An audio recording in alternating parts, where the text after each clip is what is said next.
In today's business world, change is the only constant, and mastering transformation is the ultimate key to success. Welcome to Shift and Thrive. I'm your host, Natalie Nathanson. Each week, we'll bring you conversations with CEOs who delve into how they successfully drove critical change in their organization. This show is sponsored by Magnitude Consulting, bringing you the thinking power of a growth consultancy and the getting it done power of a full-service B2B marketing agency. I am truly excited to interview today's guest. He's an innovative entrepreneur who has founded, led, and exited multiple companies in the tech sector, including being founder of QSecure, a company in quantum computing cybersecurity space. He's been a CEO, CTO, and Chief Security Officer, among others.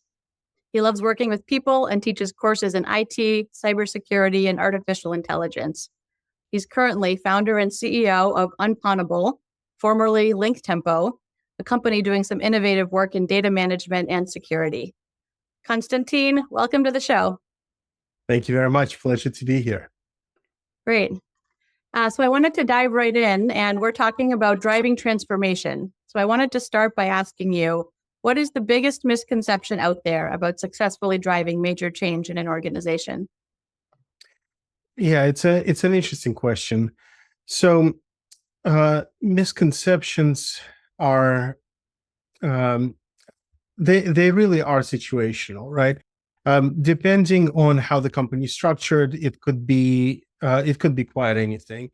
Some companies are product driven, and the misconception with them becomes that that technology drives the market, which is not necessarily true, because the technology has to be adoptable. And the other one is, I don't think we pay enough attention to the customer and what the customer has to say. So that's another misconception, because we really drive towards what we believe. We love our ideas. We fall in love with our ideas because they're our ideas. And it's really important to actually go out and listen to the customer, make sure that it resonates with them, make sure that you're building what they want to use. Mm-hmm. Yeah, that's so true. And they feel related, right? So ultimately, you can have the greatest technology, but if it's not there to solve a problem and a real problem in the business, they're going to have a really hard time finding the right customers and building anything that's scalable. That's absolutely right. Yeah. So you're talking about, listening to the customer and paying attention to the market. Can you talk a bit more about that? And how do you think we, squash this misconception and help companies do this the right way? Of course. I'm a big proponent of insights, and insights are those little tidbits of information, those little things that are sometimes unsaid by the customer, that really hit the core of what is needed. So we often look at data and process it into information. Data is raw, right? It's data is something that we receive, but it's not necessarily useful by itself, because you can have multitudes of data. You can have the same results interpreted a whole bunch of times. So we process it and we make information out of it. But information is only what's glaring and obvious to us, but insights are when you actually look at that information and you merge it with what else can you learn, what else can you observe. The best actually example I've been using lately is one I borrowed from some of my wife's work, actually. So she's a marketer. She studies what's been successful in the past. And one of the best examples is actually the Got Milk commercials. They used to be really popular in the US, but the interesting thing about them is they went and did market research. They found that that people regurgitate what they're told. So for decades, the milk industry has been selling based on milk is so nutritious and it drives this value and things like that. What they did was actually something very different and very unique. They went into people's homes and they started observing. looking for things that are not being said. And what they noticed is that anytime someone wants something, anytime someone wants some cereal in the morning, they'll reach for milk. Anytime they want coffee, they'll reach for milk. Anytime they want to make a cream pasta sauce, they'll reach for milk. And at the end of it, milk is became one of those things that if you don't have it, it's a problem. And that's the one that created that got milk commercial, the one that resonated so well with people, because what they realized is that what wasn't being said is that without milk, you're in trouble. And people will go out in the middle of the night to get it for themselves for next morning. But the same thing is true across the board. The same thing is true for any kind of technology. When you listen to what you have and you look for what else is not being said and drive those insights, drive that truly deep understanding, not only can you create that bond and connection to your customer, but you also inform the product that you build. You know how to reach your customer, and so many other things just become obvious to you when they really should have been from the very beginning. Mm-hmm. That's so true. It's very true. I love that example of the got milk, especially because it can be easy to get lost in the complexities of a technology, and the example of milk, right, and something that everybody uses day to day. We can all kind of resonate with that. But bringing it back to kind of the technology, I think the way you described, right, what is not being said. We also, what we're doing market research on behalf of clients and really looking at, what is being said by the customer, but not currently being said internally. So it's not always talking about, the features and functions of a product and why the technology is so great, but it's really what are the problems that the customer has? How are they currently solving those problems? And using both that kind of qualitative analysis and, as you said, the quantitative data, and the combination of those, I think, is where the power or kind of the magic happens. So I like how you said that. Thank you. Yeah, absolutely. Yeah. And it is, I would say part art, part science, right? There's you need the data, you need the methodology and the framework, but then it goes into a bit of a black box to really get the right insights and the right decisions at the other end of that. Yeah, that's right. Yeah. So I wanted to talk a little bit about, what is the biggest change that you've driven in an organization? Sure. So I usually come into organizations to drive change, but I'll tell you about one of my favorite ones from a long time ago. So I used to run a networking services company. It was called iSpan. That was one of my early companies, and it was good, but it was we were working in a saturated market, and our growth was steady, but I would call it slow. It was hard to differentiate against other competitors in the market, and we tried not to heavily promote the sales teams. We wanted to build our company through reputation and continue to scale. And it was working for us. We were continuing to grow, but not at the pace that I really wanted. And so what we did was we actually recognized, did some research, looked for insights, looked for what we needed to do, and recognized that our customers were looking for a way to save costs, because at the time it was the market was crashing. It was back in 2008, and money became really expensive to borrow. So they had a hard time investing into future growth. And they were looking to see how they could tighten their belts a little bit in some ways, but also they wanted to continue to grow. They wanted to reposition themselves for that next phase of growth simultaneously. So for us, what that meant was we needed to really look at ourselves and see what we can do about our growth and our own transformation in response to that. And what we realized is we needed to place some investments. So our insight was actually that not only is it that the customers had specific needs, but also the insight was we actually had specific expertise to invest in a couple of different areas that were very atypical for a company of our kind and one within our industry.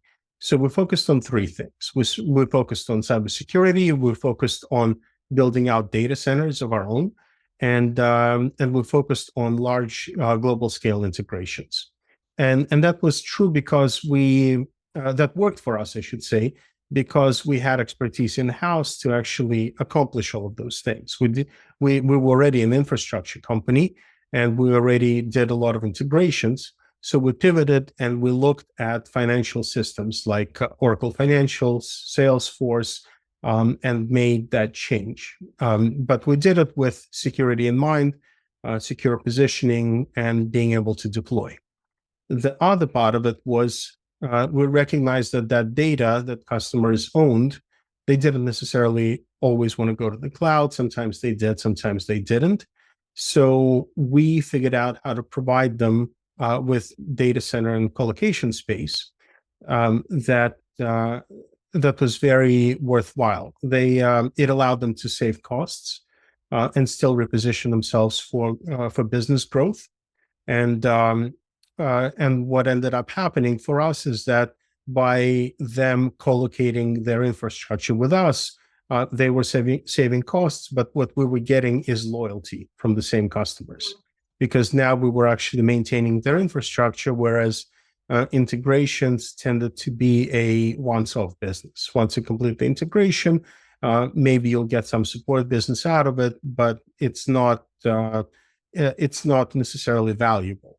But being able to consistently service their needs and look after them really was transformative for us, and it allowed the two product lines that really don't seem to be compatible to actually build off of each other.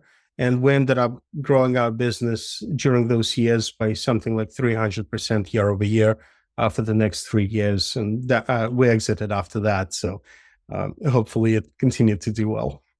No, that's fantastic. I love that story. It's also, I think, some of the areas that you invested in, maybe fast forwarding now, 15 years later, is more commonplace in the market. So it really sounds like you were ahead of your time and were able to connect some of those dots and make the right investments. So I'm curious to ask, you talked about you started by looking at yourselves to start that transformation. What did you do? How did you get to those decisions that those were the right places to invest? In some ways, once we uncovered those insights, it just seemed really obvious in so many ways. And I would say that a lot of the products that we tend to buy, we as consumers always ask ourselves, well, why didn't we do this before? Or we as people who build products, we ask ourselves, it's so obvious, why didn't we do it earlier? And the trick for us was really to see what it was to make it happen. And it wasn't an easy road, but it's still supposed to be an easy road. So it really worked well, but it was all driven by insights and understanding. The same reason as why I went into quantum. There was a certain insight and understanding of what's needed there, and what the problem was. And once you understand that problem space, and you get into the solutioning, things tend to jump out at you, and you see exactly what's obvious about it, where the gaps are, where the need is, and then you go and validate. And if the validation rings true, then there's nothing stopping you. Yep. Yeah.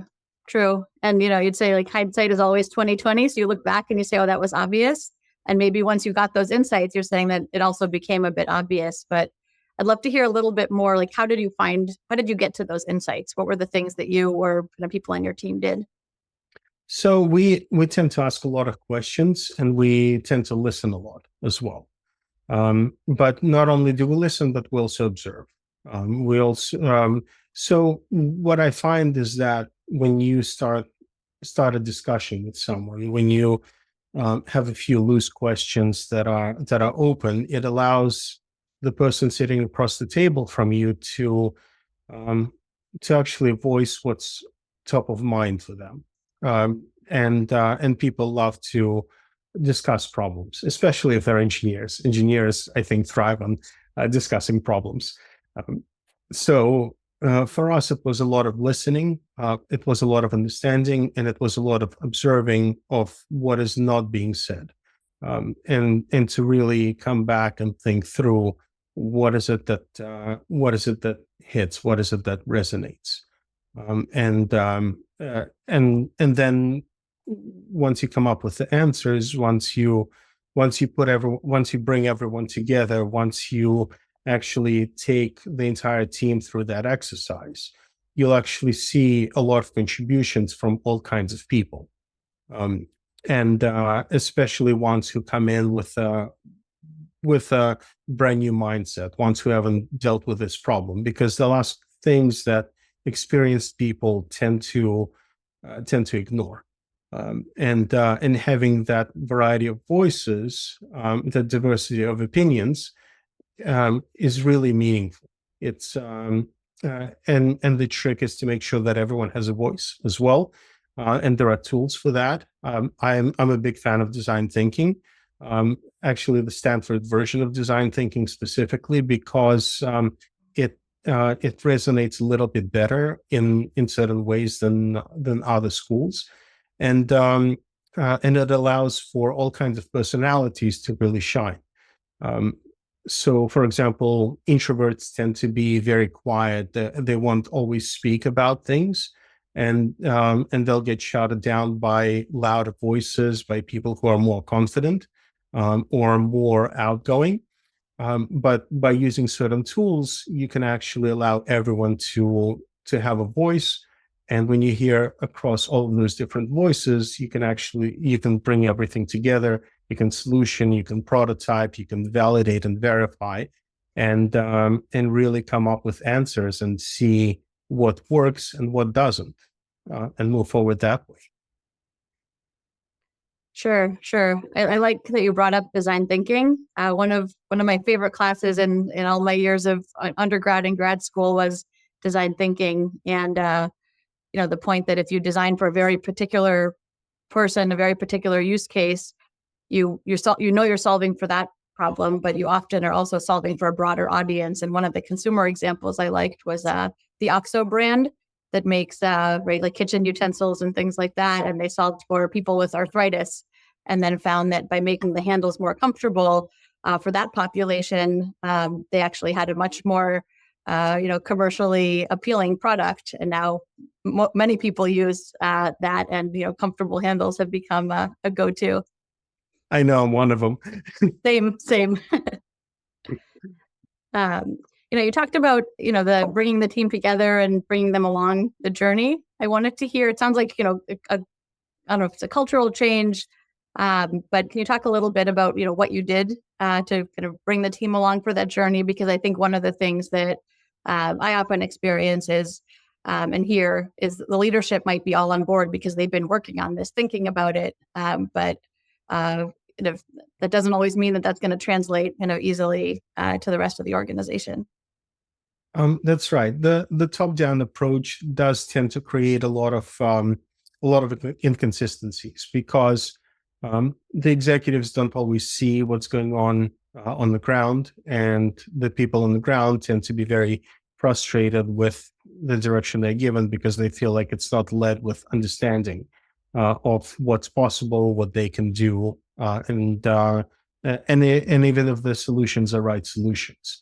What the executive team can do, though, is they can understand a lot more about the market, and share a lot of their perspective around the company direction, growth, and things like that, and the customer, of course. So by bringing the teams together and having everyone participate in not only understanding the problem space, understanding the customer, driving with empathy, it's a bit of a mind shift for both of the audiences, actually, not just the engineer, not just the executive.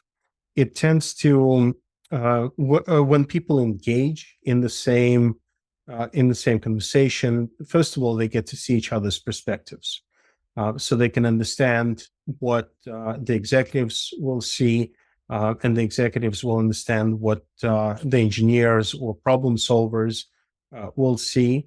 And by working together on the solution space and really understanding how to address their needs, you also have the side effect of getting rid of egos. You get the side effect of bringing the team together. A lot of people um, will have certain feelings. They could be resentful of the solution that they're told to implement, but those barriers drop immediately when they're part of that solution, when the idea is theirs, or when they've contributed to the idea and helped grow it out. So you actually reduce a lot of the friction between teams, and you really align everyone on the same goals. So that's why I like that approach the most. Mm-hmm. I would agree. I think that works best, and I really like how you talked about making sure everyone understands not just the solution but the problem space, and then the word empathy I think is really key, right? And it's the way I think of it. There's understanding empathy for the target market, right? And what are they going through, and how are you going to help them? And then there's empathy as a leader for what your organization is going through this change, and understanding what this change might feel like for them, and that depending on kind of the scale and size of the change, that's not comfortable for everyone, and needing to bring them along the right way. Exactly. I mean, after all, what are you solving for if you don't understand what needs to be solved? Right. Again, sounds obvious when you say it like that, but not always obvious when you're in the midst of it and navigating all the different components that need to come together. Absolutely. Yeah. So you talked about, the executives, working together, and a little bit about engineering through this. I wanted to hear a little bit about, what other parts of the organization do you lean on through these kinds of transformations at different stages of the process? I tend to lean across all organizations pretty heavily, because I'm a big fan of mechanical watches. All parts have to work together at the same time, and they have to do it well. Otherwise, you get a very inefficient timepiece. But everything is like that. I'm a big believer in cooperation rather than competition. I feel like with the right motivation, everyone can actually contribute, and contribute in a positive way. Nothing feels worse to someone working on a solution if they feel like they're alone in it, or if they're not being listened to, and the direction gets lost, because that could be a very important voice. It could be a critical insight that they can provide, that would really help out the whole team or the company, or the objective. So yeah, we encourage conversation. We encourage positive conversation, especially, or sometimes arguments, as long as they stay positive, and we incorporate all kinds. So engineers have wonderful perspectives. They can be very creative in how they solve. But product people and marketers tend to have an insight of the customer and really deep understanding of what the solution would look like and how to drive it. They need to be properly resourced, and we use program management for that. And hiring good program management is very important, because it lets you, it incorporates the financial aspects, and the resource aspects, capacity planning, and so many other things. And of course, marketing, by understanding the product deeply, they can actually go out and have a better message, better communication with the customer, and they can focus on how to drive customer loyalty, not just reach the customer themselves. Mm-hmm. I like how you explain that. I am picturing kind of a Venn diagram when you think about who knows what across all the different pieces that need to come together, right? There's, marketing and sales tend to know the customer best. Engineering and product and marketing know the product best, but each of those kind of functions has a different perspective, and you really do want all those to come together, in to get to the right place. That's right. And people are professionals in their own domain. They know how to solve those problems. So by giving them more tools to be able to go out and solve those problems, it just makes them better. This is really great. I love where the conversation is going. And I wanted to hear a little bit too about your current company, UnPwnAble, and what are the things that you're kind of personally like focused on in the business, and are you trying to drive any change? Or I know the company's in an earlier stage, so what are you building or what are you looking to evolve? Sure. So in my previous company, we were working on quantum technologies and how to make data safer, make information safer, and how to look at it. I tend to take a perspective of the same watch perspective that I just talked about a second ago, because I like to see how everything works as a whole. Everything works together, and um, and by taking that perspective, I tend to notice a lot of gaps, a lot of problem spaces that really seem like they need to be addressed. And my big thing is I have to go and validate it afterwards, and ask the question of, is this really a thing, what I'm seeing, or am I just running off on something that's a shiny object? Um, and Throughout this process, I actually got to meet someone who was working in hardware. They spent their entire career in that space. As a matter of fact, they came on board so that I could focus more on the customer side and step away as the CTO. So they became the CTO. We throughout this process, we actually became good friends and developed a lot of trust for each other, and we realized that there's a problem space that Greg was working on for actually a very long time, and it was an important problem space. We validated the ideas, and now we're working on developing a security and management platform, but we're using a biological model to do that, and we're tying uh, hardware into the software, into the application, and then into the end user experience as part of it. So we're really looking at technology as a whole and seeing what needs to happen for it to work really well together.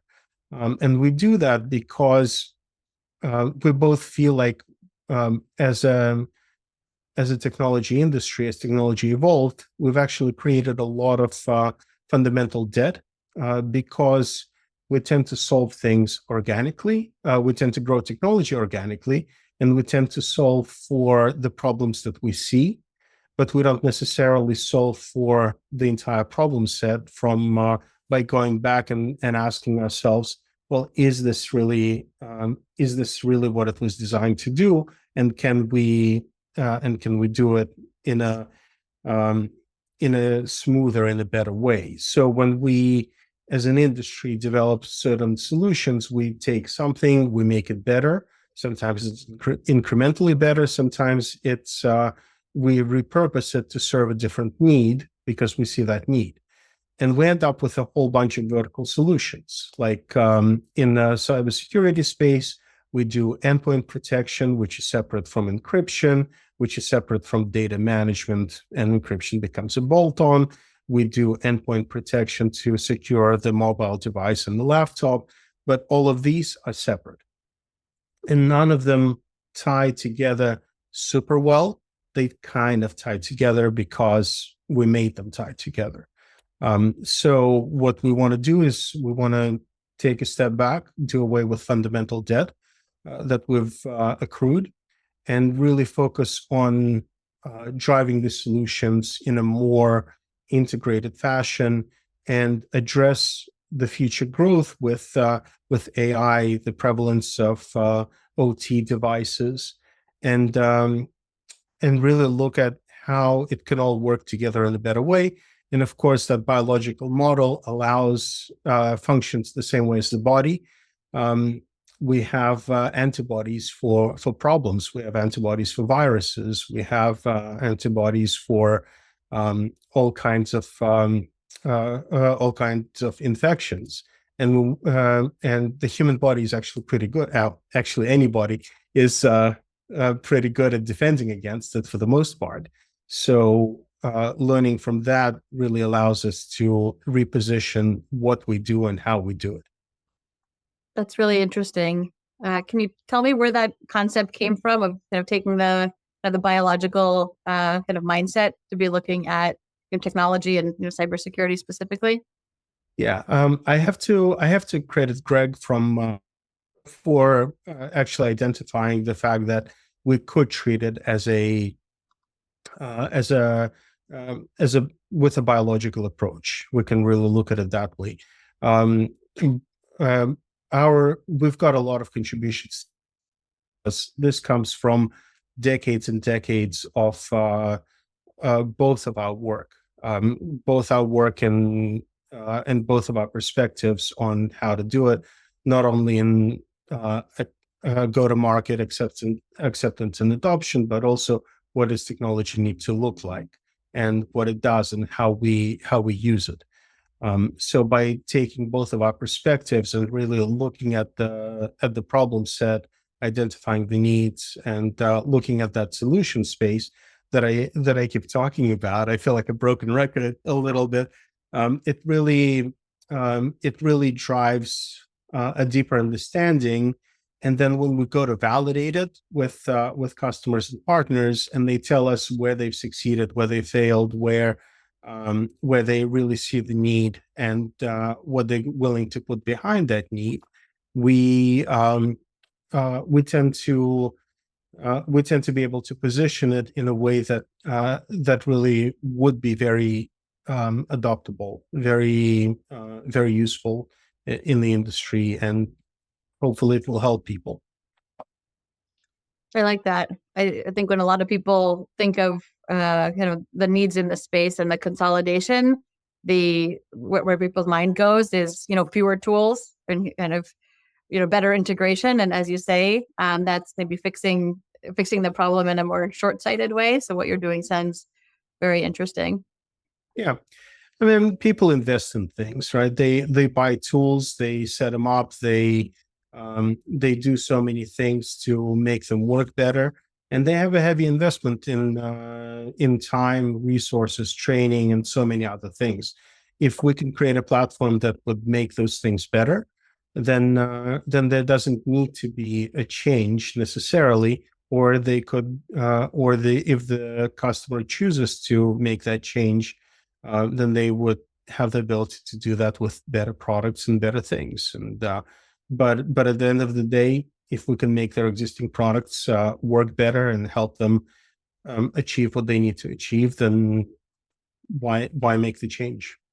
Right. Well, it's a very strong value proposition, and I think in a space like security that's always evolving and rapidly evolving, especially these days, having approaches like that make a lot of sense. So you have to keep making it better and finding kind of more streamlined solutions, but the onus is still on you to keep everything kind of protected and guarded in parallel.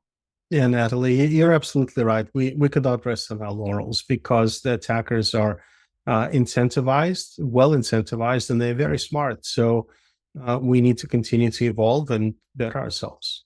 Yeah. That could be a whole separate conversation, but unfortunately the problems aren't going anywhere, and the attackers are just getting more and more sophisticated and leaning on their own technology stack and innovations. So, yeah. That's right. So, Costa, I'd love to shift gears a bit, and we've talked about your companies and what you've done and how you've led transformations there. I'd love to hear a little bit about you. So, who is Kostya? How did you go from little Kostya when you were a boy to to where you are today? Did you know you were going to be a founder and CEO someday? Tell me a bit about yourself. Oh, that's a fun one. So, I would say that I lived a non-standard childhood. I was born in Eastern Bloc, and we left as refugees when I was 10, and we um, went through a couple of hours in Warsaw, in Poland. I spent some time in Austria. Spent a bit of time in Italy, and finally moved to Australia and grew up there.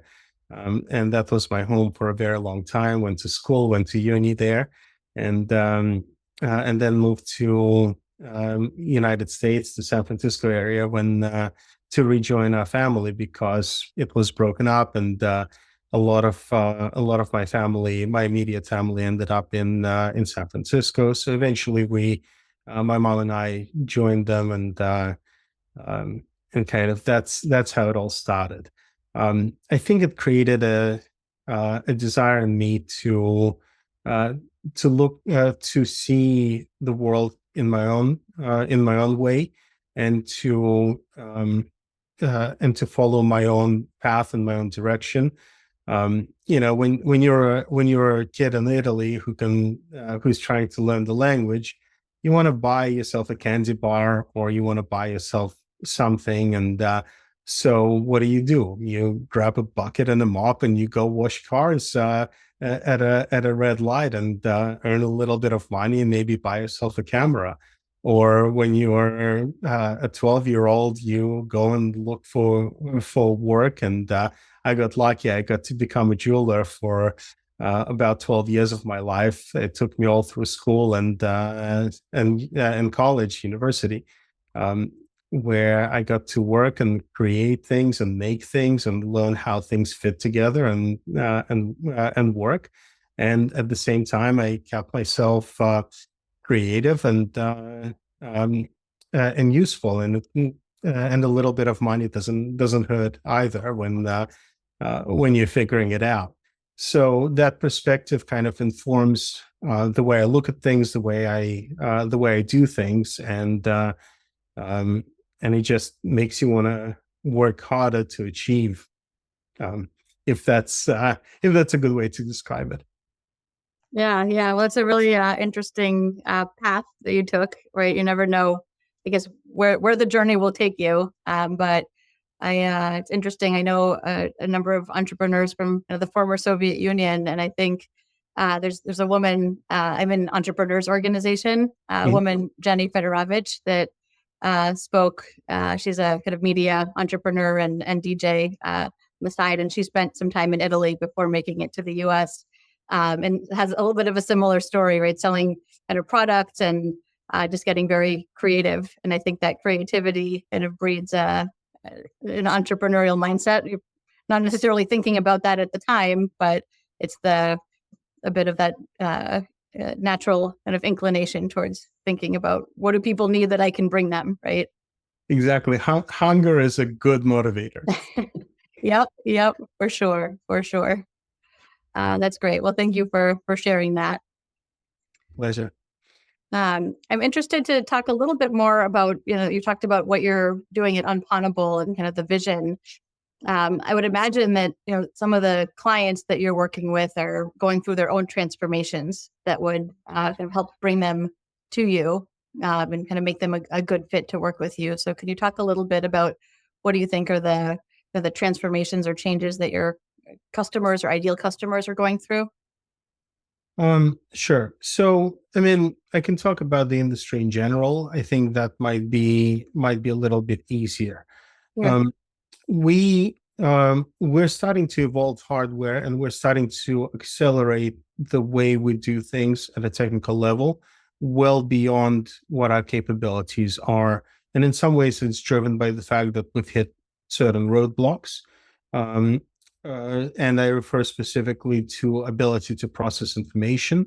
Moore's law is oftentimes seen as it's come to an end. Moore's law states that we double our compute capacity every X amount of time.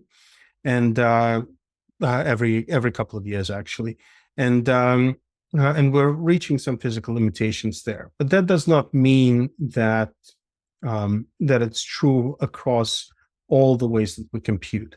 And that's very much evident with NVIDIA's latest push and ARM's latest processors and neural cores as well that they're designing. So we can process a lot more information. Quantum is very immature yet, but it's growing up and it's becoming a toddler, and soon it will be a teenager, and make itself useful as well. And it will allow us to do so much more still. By combining all of these technologies, we're actually unlocking the capabilities of AI slowly. Well, not that slowly. It's been very much in the news lately, and now we have yet another way of looking at how we're going to evolve, and as we stand on this precipice. So because of that, there is a huge push to understand what does AI mean and how does it work, and there is a huge push for how do you make it safe, and how do you make it usable and useful, and how do you prevent the same adversaries that we've had before, both at nation state level and at financial or other types of attack, disruptive attacks.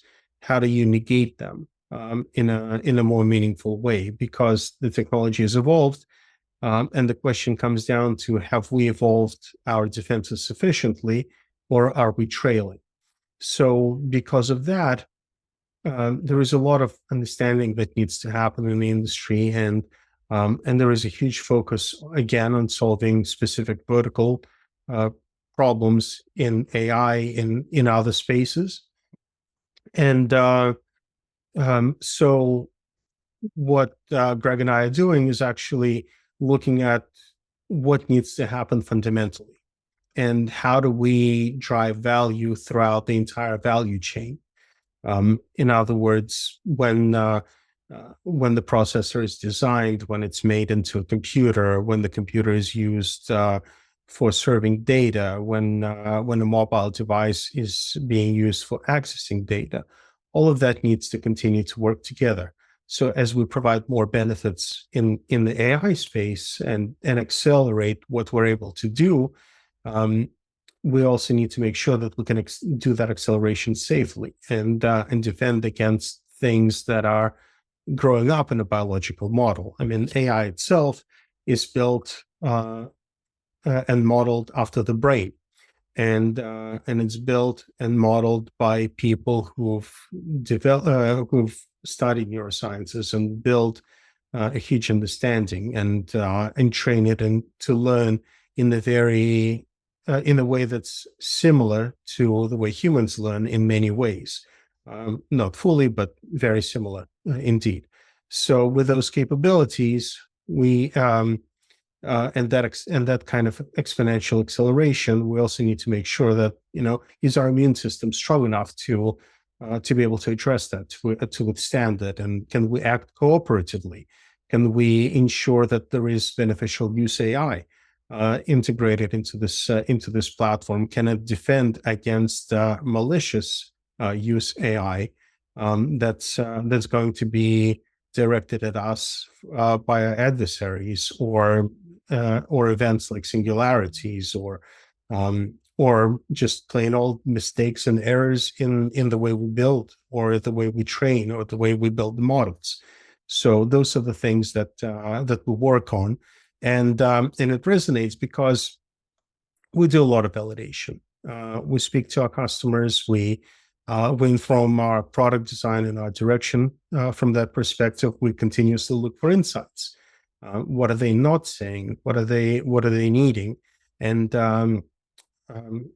so far, it seems to be something that's seen as very useful and with very broad applications. Right. The way you talk about the openness to finding the right solution based on, like you said, the insights, the problems, I think that requires good vision and good leadership. which is much needed across the industry, but just in kind of the ecosystem at large. And on a slightly different topic, I'm curious on the topic of leadership. As you think about where you are now, what advice would you give your younger self in your first ever leadership role? Listen more. Listen more would always be my first one. Young people tend to be very certain in themselves and what they learn, what they know. And listening is a tool that becomes so important. So listen more would be one of them. Trust but verify is a very good one as well, because it helps you avoid certain mistakes and really and the third one is always to continue to be inquisitive, to continue learning even when things are hard. Take a step back once in a while and learn, read, absorb information, see how it fits. Don't be certain in your own right, but continue to test your assumptions. I think those are great ones, and we could have sat in a room together, and I would have benefited from hearing those as well back in the day. So thanks for sharing that. Yeah, it helps to run headfirst into the wall a few times, doesn't it? It does. It does. I sometimes say nobody learns from other people's mistakes. You sometimes have to learn from your own mistakes. But at the same time, having that introspection and taking that step back, in what you're doing and how you're thinking about things can be so beneficial. And I do think that's something that unfortunately often comes with time and years, and not kind of natural for everyone as they're getting started in their careers. So Kosta, before we wrap up, love this conversation. Thank you so much. Can you tell our listeners know where they can find you? Sure. I'm on LinkedIn, and I'll provide the link for you. It's Konstantin Vilk. I spell it with a K, no E at the end, and Vilk is spelled like milk, but with an E. I think that would be the easiest way to reach out to me, and otherwise through you. Great. Thank you. Well, we'll add the links that you share to our show notes so people can look for that. Thank you so much. This was really a fantastic discussion. Thank you. My pleasure. And thank you to everyone who's listening. I know I loved hearing all the advice and insights that Kosta shared, the focus on kind of problem solving and finding those insights, and not always the ones that people know that they have. And really using that to bring complete solutions and working across the organization to do that. So thank you. And I know I learned a lot from today's discussion. If our listeners learned something, and I'm sure that you did, please tell someone about this episode. As we've been discussing, sharing knowledge and information is how we all get better for ourselves, for our organization.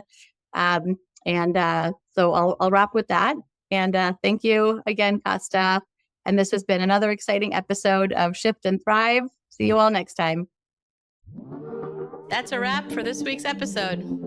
For show notes and more, visit shiftandthrivepodcast.com. A special thank you to our sponsor, Magnitude Consulting, bringing you the thinking power of a growth consultancy and the getting it done power of a full-service marketing agency to help B2B companies fuel their growth.